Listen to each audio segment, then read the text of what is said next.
देखिए क्यों जरूरी है जयशंकर जी का ये विदेशी दौरा। ये दौरा बदल देगा भारत की किस्मत।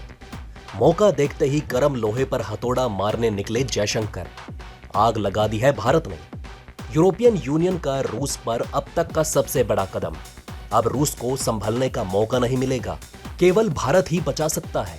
देखिए कैसे टूटकर भारत पर गिरने वाला है रूस। भारत बनाएगा दोस्ती की मिसाल। रूस को इस भयंकर नुकसान से कैसे उभारेगा भारत। उठाना होगा 10 अरब डॉलर का नुकसान। दोस्तों, आज हमारे पास दो ऐसी खबरें हैं। पहली तो ये कि अब ईयू के इस भयंकर फैसले के बाद रूस नामक पहाड़ भारत पर गिरने वाला है। अब ये देखना होगा कि भारत रूस को इस हालत में कैसे संभालता है।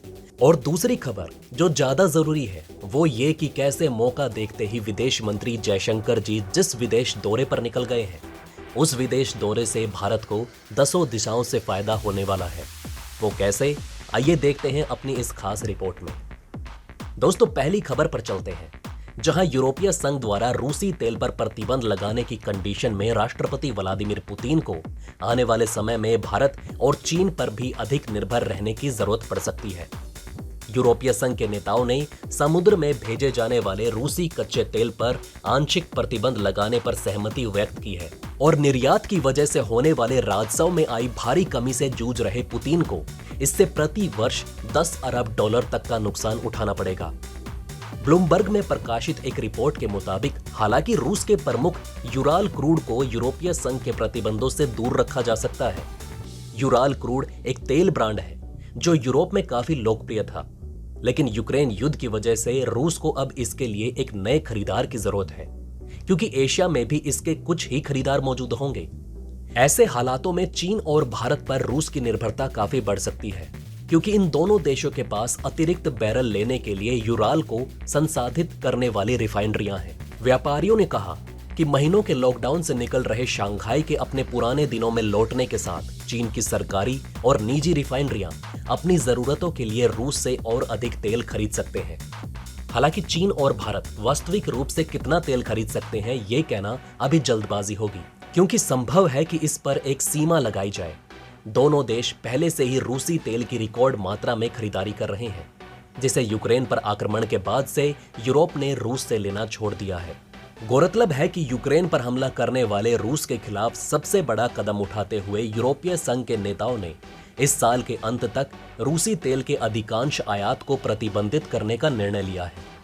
यूरोपीय नेताओं ने सोमवार रात को रूस से किए जाने वाले 90% तेल आयात को रोकने का फैसला लिया। इस फैसले को अगले 6 महीनों में लागू कर दिया जाएगा। यूक्रेन को वित्तीय मदद देने के लिए लंबे समय से लंबित पैकेज पर केंद्रीय यूरोपीय देशों में एक शिखर सम्मेलन में यह फैसला किया गया।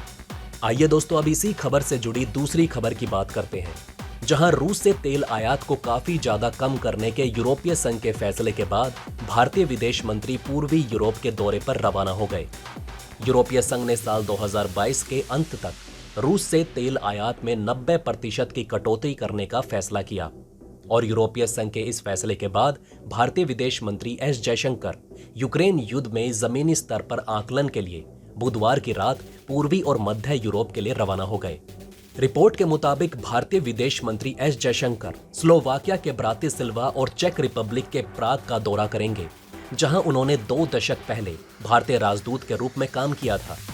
रिपोर्ट के मुताबिक भारतीय विदेश मंत्री पूर्वी यूरोप और मध्य यूरोप में अपने दौरे पर उन देशों को धन्यवाद देंगे जिन्होंने यूक्रेन से भारतीय लोगों को बाहर निकालने में भारत के ऑपरेशन गंगा के दौरान मदद दी थी। दोस्तों, आपको बता दें कि ऑपरेशन गंगा के तहत मोदी सरकार ने इस साल फरवरी-मार्च में युद्धग्रस्त यूक्रेन से 23,000 से अधिक भारतीय नागरिकों को निकाला था। यूरोप यात्रा के दौरान भारतीय विदेश मंत्री ने हंगरी के विदेश मंत्री पीटर सजार्टो से 27 मई को मुलाकात की थी और यूक्रेन के लंबे युद्ध और विभिन्न क्षेत्रों में इसके प्रभाव पर दस्तक पर एक स्पष्ट चर्चा साझा की।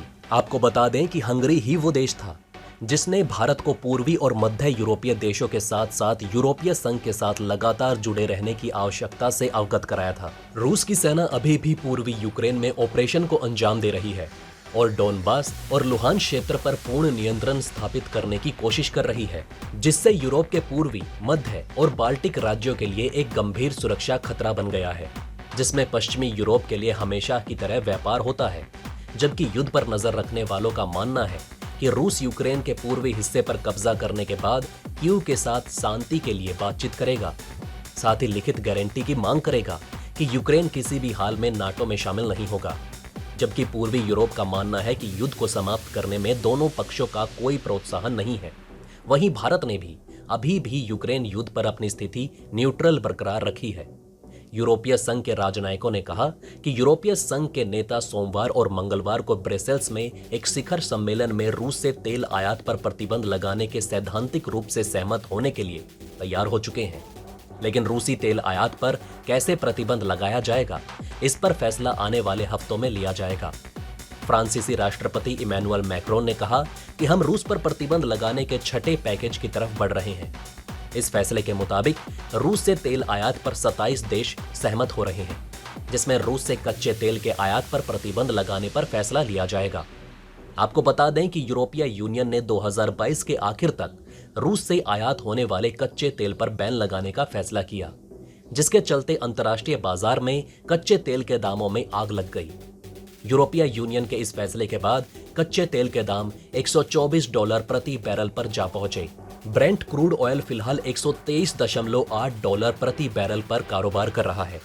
दरअसल ब्रसेल्स में 27 यूरोपीय यूनियन के नेताओं की बैठक हुई थी, जिसमें 2022 के अंत तक रूस से आयात होने वाले 2/3 कच्चे तेल पर बैन लगाने का निर्णय लिया गया। यूरोपीय यूनियन के इस फैसले से यूरोपीय देशों की तो मुश्किलें बढ़ेंगी, जो 35% कच्चे तेल के लिए रूस पर निर्भर है। लेकिन भारत की मुसीबत भी बढ़ने वाली है, क्योंकि भारत को कच्चे तेल के दामों में उछाल के बाद महंगे दामों पर कच्चा तेल खरीदना होगा। देश में एक बार फिर पेट्रोल और डीजल महंगा हो सकता है, जिससे न केवल आम लोगों की जेब पर भार बढ़ेगा, बल्कि जो महंगाई है उसमें भी इजाफा होगा। भारत में पहले ही 22 मार्च से 6 अप्रैल 2022 के बीच 10 रुपए प्रति लीटर पेट्रोल और डीजल महंगा हो चुके हैं। हालांकि सरकार ने आम लोगों को राहत देने के लिए पेट्रोल डीजल पर एक्साइज ड्यूटी में कमी की है। पेट्रोल पर 8 रुपए तो वहीं डीजल पर 6 रुपए प्रति लीटर एक्साइज ड्यूटी को घटाया है। लेकिन कच्चे तेल की कीमतों में जिस प्रकार की तेजी आई, तो ऐसे में पेट्रोल डीजल के दाम बढ़ने का सिलसिला शुरू हो सकता है, जिससे महंगाई और भी बढ़ सकती है। वैसे भी सरकारी तेल कंपनियों को पेट्रोल डीजल बेचने पर भारी नुकसान उठाना पड़ रहा है। तो दोस्तों, अब आप हमें कमेंट सेक्शन में बताइए कि क्या ये बातें आपको पहले से पता थी? अगर नहीं, तो इनमें से कौन सी बात आपको सबसे ज्यादा इंटरेस्टिंग लगी? और कमेंट बॉक्स में जय हिंद लिखना ना भूलिएगा। तो दोस्तों, हमारे इस वीडियो में हमने आपको बहुत सी बातें बताने की कोशिश की। अगर आपको हमारी ये कोशिश अच्छी लगी हो तो प्लीज लाइक करें इस वीडियो को, और इसी तरह की और जानकारी पाने के लिए सब्सक्राइब करें हमारे चैनल को। जितना हो सके इस वीडियो को शेयर करना ना भूलें। धन्यवाद। हम फिर मिलेंगे एक और इंटरेस्टिंग टॉपिक के साथ।